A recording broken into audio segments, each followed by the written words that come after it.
Games like Pragmata should not exist. That is what they are saying. And honestly, at first glance, they have a point. For over a decade, the biggest games in the industry have been built around the same formula: gruff man, broken past, cute kid, sacrifice, tears, credits, God of War, The Last of Us, BioShock Infinite, Telltale's Walking Dead. The list goes on, and the pattern is impossible to ignore. So when Pragmata showed up with another bearded soldier and another small companion, a lot of people had already made their decision before they touched the controller. Dad Simulator. We have seen this. Next. And I get it, I really do. But here's what nobody saying that has stopped to think about. Every single game ever made is a simulator of something. Every one of them. And we have never once had a problem with that until now. So either the formula is the issue, or the people complaining never thought this through. And there is one more thing. Something about Pragmata specifically that changes this entire conversation. Something the loudest voices in this discourse have completely missed. We are going to get there, but first, let us talk about what this game actually is.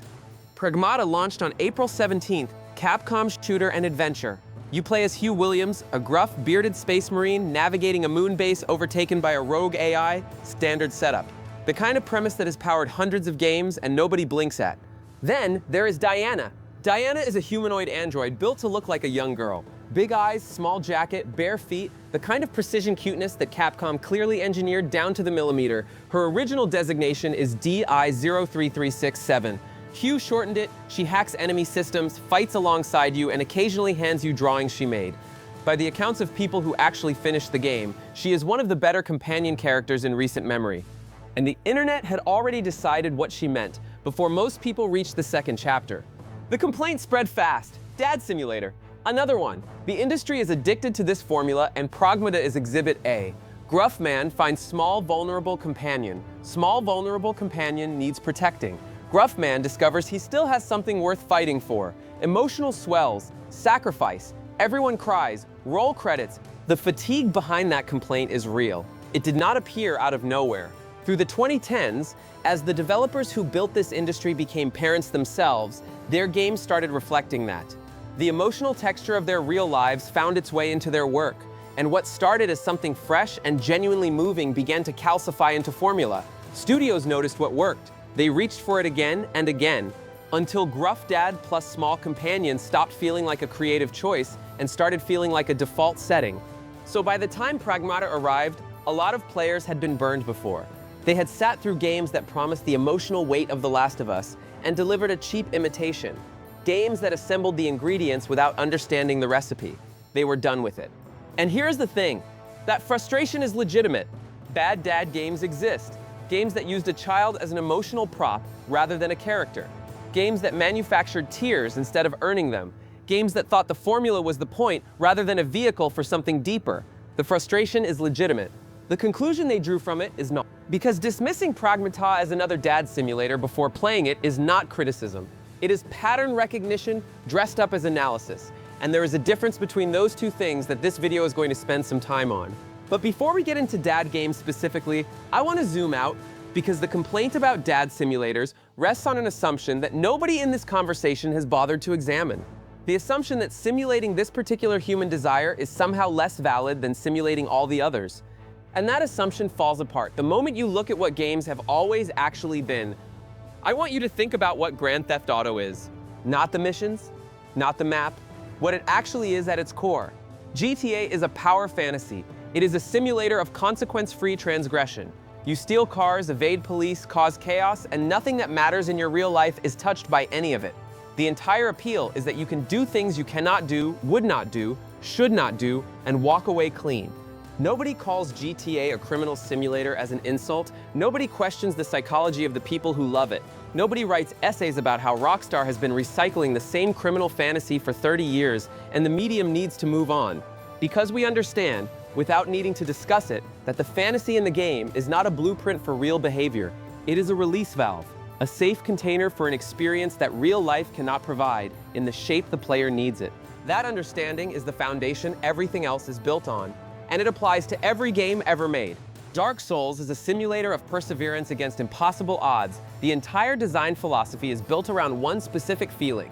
You will fail again. You will fail in ways that embarrass you, and then you will get up and try again until the thing that was killing you is dead. That is not a game mechanic. That is an emotional experience. Millions of people play it specifically to feel what it is like to refuse to quit. Skyrim is a simulator of total freedom. Go anywhere, be anyone, ignore the main quest for 300 hours, and just exist in a world with no obligations and no consequences. The fantasy is not dragons. The fantasy is boundlessness. The feeling that no door is closed to you, no path is forbidden, no version of yourself is off limits. Minecraft is a simulator of creation and legacy. You build things from nothing. You shape a world according to your own vision. You leave structures behind that persist after you stop playing. The fantasy is authorship, the feeling that what you make matters, that your choices leave a mark. Stardew Valley is a simulator of simplicity and belonging.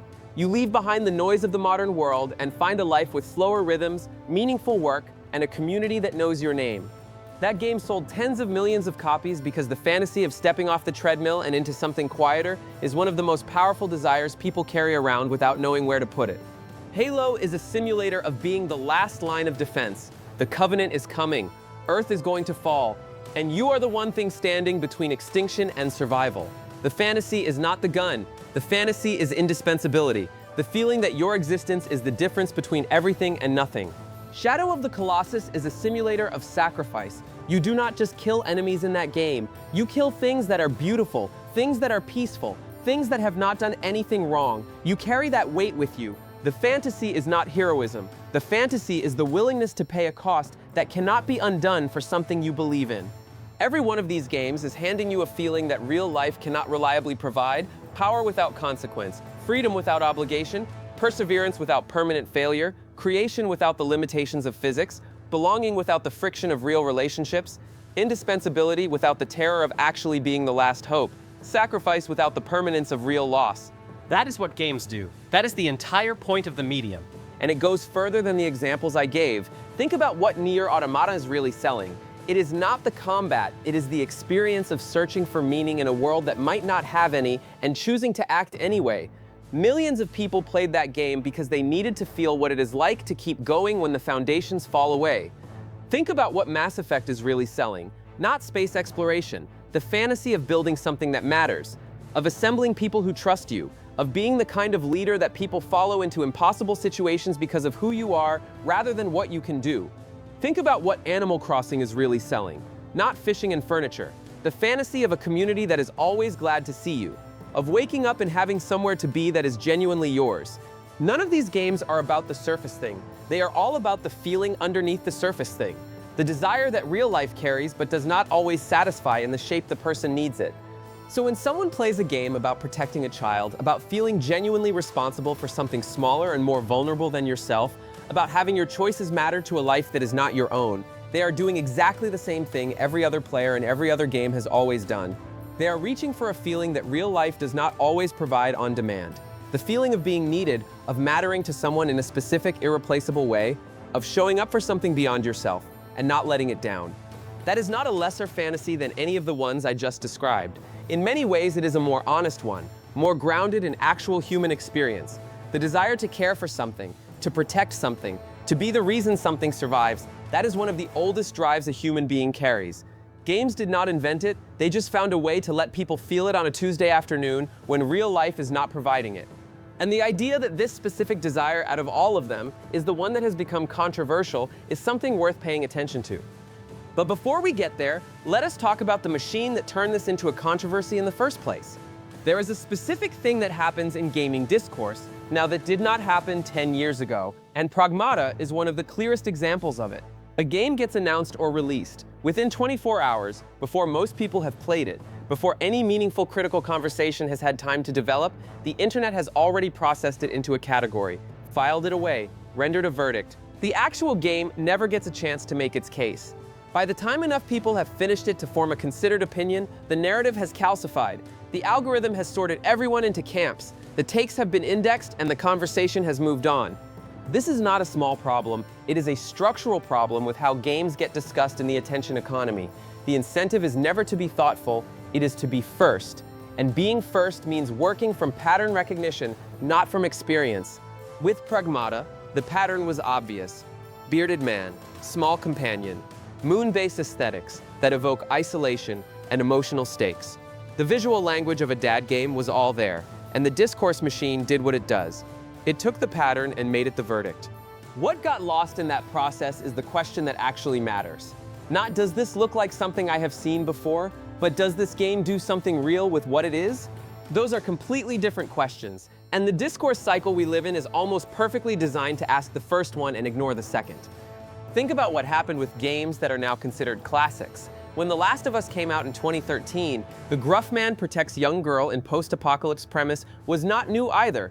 People made the comparisons, they noted the resemblance to other things. And then the game came out and did what it did, and the conversation changed, because the game earned a different conversation. Pragmata did not get that window. The verdict arrived before the evidence was in. And here's the part that should bother anyone who cares about games as a medium. When the discourse moves this fast, when categories replace experience as the primary mode of engagement, the games that suffer most are the ones that are actually trying to do something. The games that play with familiar shapes to get to unfamiliar places. The games that look like one thing and are something else underneath. Those games need time. They need people who show up to play rather than to file. They need an audience willing to hold their assumptions loosely enough to be surprised. That is increasingly rare in an environment where the take economy rewards speed over accuracy and where being first to name the pattern is worth more than being right about what the pattern actually means. The irony is that the people most qualified to appreciate what Pragmata is doing are the ones most likely to have written it off. Because you need to know the dad game formula well, you need to have felt it enough times to have it in your bones, to feel the specific satisfaction of watching a game subvert it. The audience that burned out on dad simulators is exactly the audience Pragmata was made for. They just did not give it the chance to prove that. Pragmata is one of those games, but we will get to that. First, let us talk about the dad games that everyone loves, because the contradiction at the center of this complaint is not subtle. I want you to tell me what is wrong with this list. God of War 2018, The Last of Us, Telltale's The Walking Dead, BioShock Infinite, The Last Guardian, A Plague Tale: Innocence. These are some of the most acclaimed games of the last 15 years. They have won awards collectively in the hundreds. They have generated think pieces, academic essays, video essays with millions of views. They have been held up as proof that games can be art, that the medium is capable of emotional depth that rivals film and literature. They are all dad games, every single one of them. God of War is literally about a man learning to be a father. The entire dramatic engine of that game is Kratos confronting the fact that he does not know how to love his son without destroying him. The combat is spectacular, the world is beautiful, but the reason people wept at that game is the relationship. The gruff man and the small companion, the weight of responsibility, the fear of passing on damage instead of strength. The Last of Us is about a man who lost a daughter and finds a surrogate in the apocalypse. Joel and Ellie is one of the most discussed relationships in the history of the medium. The ending of that game generated philosophical debates about the ethics of love and sacrifice that academics are still writing about. It is, at its core, a story about what a father does when his child is in danger. Lee and Clementine, one of the most devastating emotional experiences the medium has produced, built entirely around a man who has nothing left, finding something worth protecting. The final episode of that game broke people in ways they still talk about years later. BioShock Infinite, Booker and Elizabeth, A Plague Tale, Amicia and Hugo, The Last Guardian, The Boy and Trico. The same emotional architecture, executed differently, celebrated universally. So here is the question. The people calling Pragmata a tired dad simulator, the people saying the industry needs to move on from this formula, the people expressing fatigue with this emotional template. Did they feel the same way about these games? Almost certainly not. Because these games are canon now. They are reference points. They are what people mean when they say games can make you feel something real. Which means the complaint is not actually about the formula. It cannot be, because the formula produced some of the most beloved games ever made, and nobody wanted it to stop then. The complaint is about freshness, about the feeling that a new game is reaching for something that has already been achieved, rather than pushing somewhere new. That is a legitimate thing to feel. But it is a different complaint than this formula should not exist. And the people making the louder version of the complaint are not being honest with themselves about what they actually loved and why they loved it. Because what they loved was the dad game. They just loved the ones they encountered first. Here is where I want to give the critics some ground. Because they are not entirely wrong. They are just wrong about the diagnosis. Bad dad games exist, not just as a theoretical category, but as specific, nameable, releasable products that took this emotional template and used it as a shortcut. Games that thought having a small companion was sufficient to generate the feeling without doing the work to earn it. What does a bad dad game actually look like? The child exists only in danger. She is never a character. She is an object of threat. Every time the story needs emotional stakes, it puts her at risk. She has no interior life, no agency, no perspective that matters to the plot. She is a vulnerability the protagonist carries, not a person he relates to. The man's trauma is decoration. His dark past is mentioned in dialogue and never actually shapes how he behaves. He talks about his damage without it costing him anything. The emotional weight is asserted rather than demonstrated. The game tells you he is broken without ever making you feel what that brokenness means. The sacrifice is unearned. The moment where he gives everything arrives without the foundation to make it land. You understand intellectually that this is supposed to be devastating, but the game never built the relationship that would make you feel it in your body, rather than just processing it as a story beat. These games exist. They found the shape of what The Last of Us did, and tried to reproduce it without understanding what made The Last of Us work. They reverse-engineered the ingredients without grasping the recipe. And the criticism of those games is correct. The frustration players feel when they sit through a cheap imitation of an emotional experience they have had before is legitimate. Being manipulated by a game that is reaching for feelings it has not earned is genuinely unpleasant. But here is the thing. That is a criticism of execution, not of theme. The problem was never that the game was about a man and a child.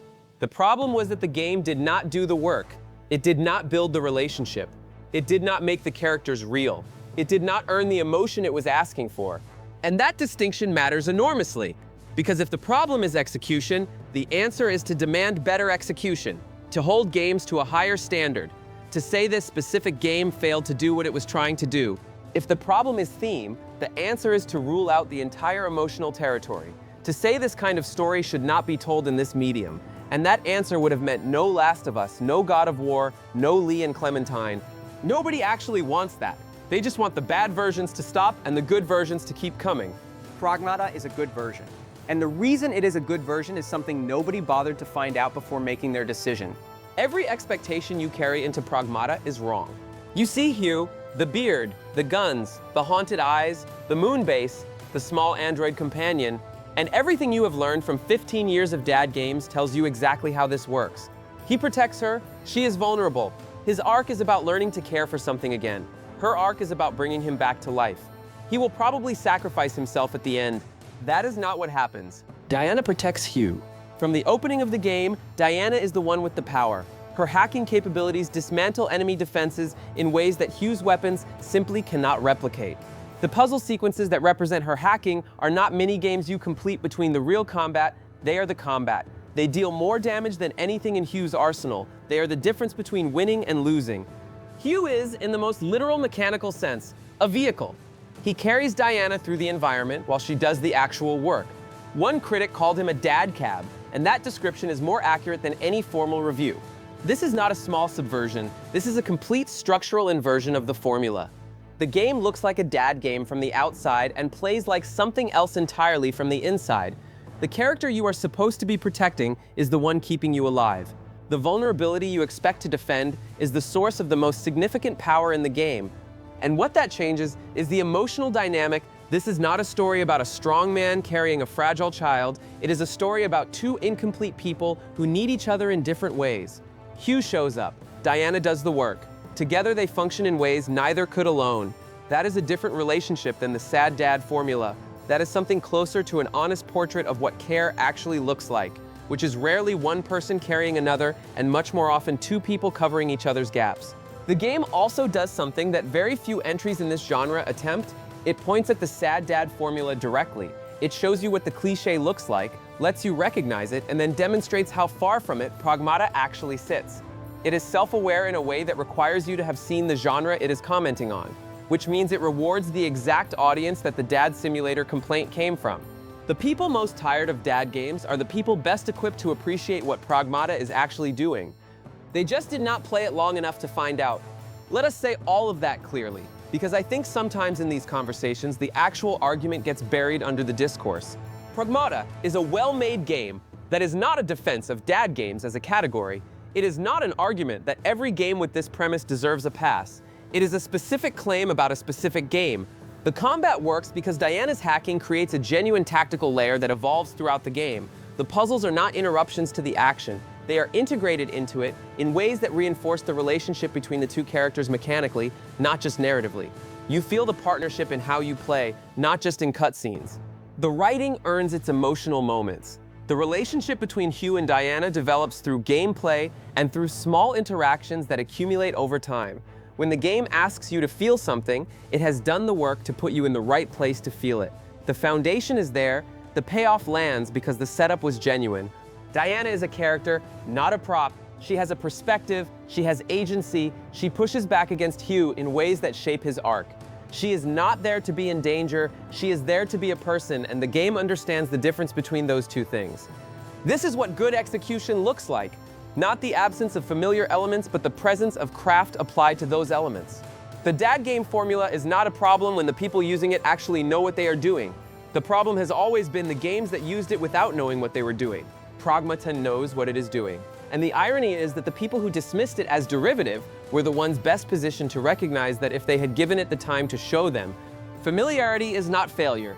Execution is everything, and the conversation should have been about whether Pragmata executed, not whether the premise was worn out. The premise was never the problem. Pragmata is not the end of this conversation. It might be the beginning of a more interesting version of it. The dad game as a genre has reached a point where it cannot survive on sentiment alone. Players have seen enough of the formula that emotional sincerity without structural innovation is not going to land the way it once did. The games that established this template did something new. The games that come after them need to do something new too, or they will keep hitting the wall that Pragmata hit before anyone gave it a fair hearing. What Pragmata suggests is one direction. Invert the power dynamic. Make the companion the agent rather than the object. Let the relationship be defined by mutual dependence rather than protection. That is not a formula. That is a direction. There are 100 different ways to execute it, and most of them have not been tried yet. There are others. What does this kind of game look like from the perspective of the child? We have almost never seen that. We have built entire canons around the experience of the protector.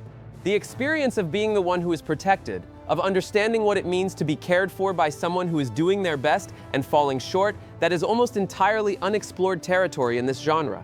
What does a mom game look like? The industry has spent 15 years developing the emotional vocabulary of fatherhood in games and barely touched the equivalent from a mother's perspective. That is not a small gap. That is an entire half of human parenting experience that the medium has largely ignored. The first studio that fills that gap well is going to make something people talk about for a decade. What does this story look like when the relationship does not end in sacrifice? The formula almost always trends toward loss. The child is endangered. The adult gives something up. The emotional climax is defined by cost. What happens when the game decides the relationship gets to survive, gets to continue, gets to evolve past the crisis point into something that resembles ordinary life? That is harder to write. It is harder to make feel earned. But the games that figure it out are going to find something the genre has not touched yet. The dad game is not dead. It is not tired. It is at an inflection point where the studios that understand what made it work are going to keep finding new ways to use those elements, and the studios that are just assembling the ingredients are going to keep hitting the wall. Pragmata is proof that there is still genuine territory to explore here, that the emotional core of this formula is not exhausted, that with the right execution, with the right subversion of expectation, with a companion who is actually a character rather than a prop, this kind of story can still do what the best of them have always done: make you feel something real. Let me bring this back to where we started. Games like Pragmata should not exist. That is what they said. And now that you have heard the whole argument, I want to ask you something honestly. Which games should not exist? The ones that simulate power? The ones that simulate freedom? The ones that let you be the last hope? The one who sacrifices everything? The one who builds something from nothing in a world that keeps trying to take it? We have never had a problem with any of those. We celebrated them. We called them masterpieces. We use them as evidence that games are a legitimate art form capable of doing things no other medium can. Every single game is a simulator. GTA simulates transgression without consequence. Dark Souls simulates the refusal to quit. Skyrim simulates total freedom. Stardew Valley simulates belonging and simplicity. Shadow of the Colossus simulates sacrifice with real cost. Mass Effect simulates leadership and the weight of being trusted. Nier simulates the search for meaning when nothing guarantees meaning exists. We built an entire medium on the idea that handing someone a feeling they cannot find in real life, in the exact shape they need it, is one of the most valuable things art can do. And then a game came along that simulates caring for someone. that simulates the specific weight of being needed by something smaller than yourself, that simulates the desire to show up for something and not let it down. And suddenly, that was the fantasy that went too far. It does not hold up. It never held up. And the people saying it know it does not hold up, which is why the complaint keeps shifting. From this desire is suspicious to this formula is tired, because formula fatigue sounds like criticism. It sounds more sophisticated than admitting that you do not know how to engage with a specific kind of emotional content. The wish to care for someone, the wish to matter to a life other than your own, the wish to show up for something smaller and more vulnerable than yourself and not fail it. That wish is not lesser than any of the others. It is older than most of them. It is one of the most fundamental things a human being can want. And games that reach for it, honestly, games that do the work to earn the emotion rather than just assemble the parts, those games deserve the same respect we give to everything else this medium has learned to do.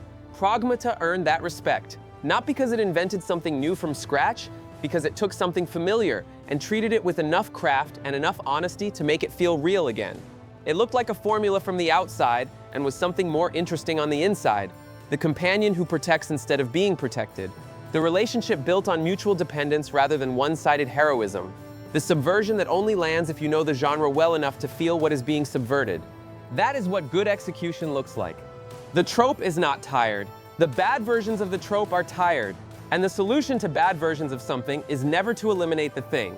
It is to make better versions. Pragmata is a better version. And the next time a game shows up wearing familiar clothes, maybe give it a few hours before you file it away. Because the games that surprise you are almost always the ones you almost dismissed.